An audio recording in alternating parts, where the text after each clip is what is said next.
You're tuned to Once Upon a Fairy Tale. Welcome to another episode of Once Upon a Fairy Tale, the podcast. It's DisneyDwayne here, and it's been a while. I hope this episode finds you well.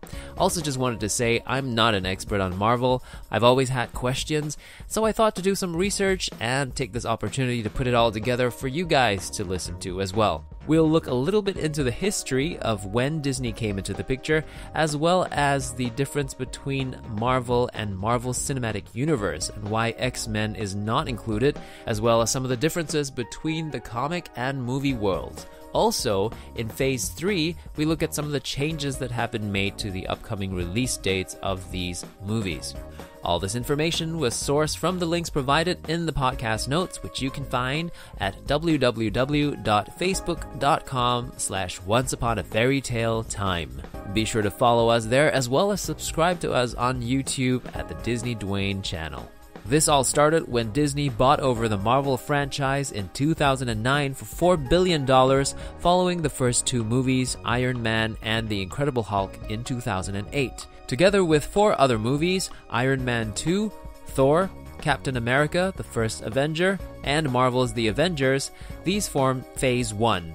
From 2013 on, Phase 2 included Iron Man 3, Thor the Dark World, Captain America the Winter Soldier, Guardians of the Galaxy, Avengers Age of Ultron, and Ant-Man. Phase 3 has kind of changed from its initial plan, so here are some updates. Following the first movie, Captain America Civil War, we're going to have Doctor Strange come on November 4th, 2016. In 2017, Guardians of the Galaxy Volume 2 returns on May 5th. Marvel's Spider-Man Homecoming is on July 7th, the same year, and the third movie for that year is Thor Ragnarok on November 3rd. So it seems like every year they're going to be planning 3 movies. 2018 will open with Black Panther on February 16. The Avengers return once again with Infinity War. It's no longer Part 1 and Part 2. Part 2 is still happening, it just hasn't been titled as yet. Ant-Man returns to wrap up the year with Ant-Man and the Wasp, July 6th. In 2019, Captain Marvel comes on March 8th, and on May 3rd is when we have the untitled Infinity War sequel. Hardcore fans will remember that the Inhumans was on that list, but now it's been put on hold in the wake of some of these new things coming in, as well as a new Indiana Jones movie released around the same time that it was planned for.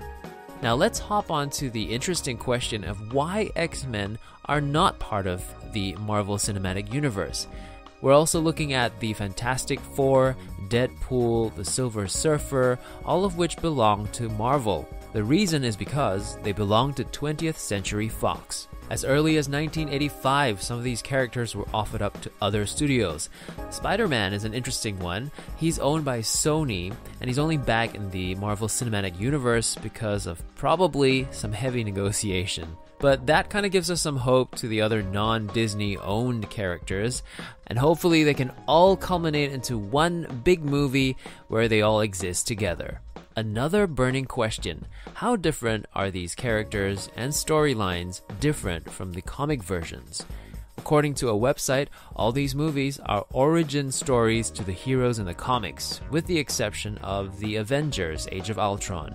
That means to say that the movies are a retelling of the original stories, but it doesn't mean that they aren't reinventions.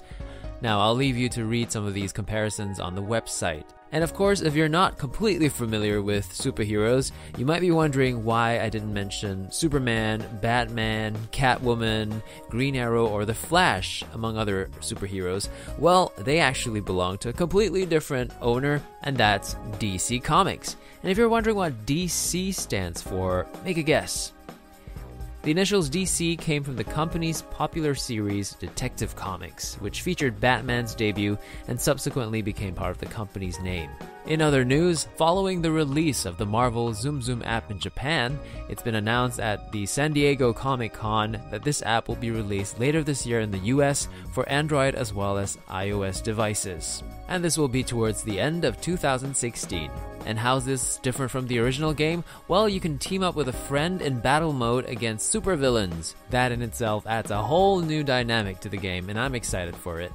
And if you can't get enough of Marvel, there's of course lots of other things to explore, like the theme parks. They have a Marvel Universe at Shanghai Disneyland. Also, not forgetting a list of television series based on Marvel comics that are available in the podcast notes.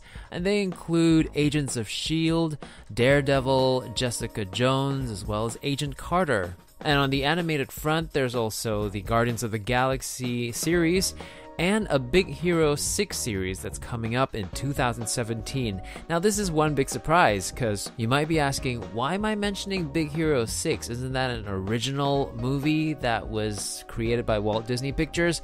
Well, nope. It's based on the Marvel Comics superhero team of the same name. The things you learn when you put together a podcast. Well, that's it for this episode. It's a short one. This is DisneyDwayne. I hope you got something out of this podcast as much as I did putting it together for you. Be sure to follow and subscribe to us on iTunes or SoundCloud, or you can listen to us on the DisneyDwayne YouTube channel as well, which includes lots of other videos on other things which you should explore. All in the name of Disney, mostly. Well, till the next time, catch you later.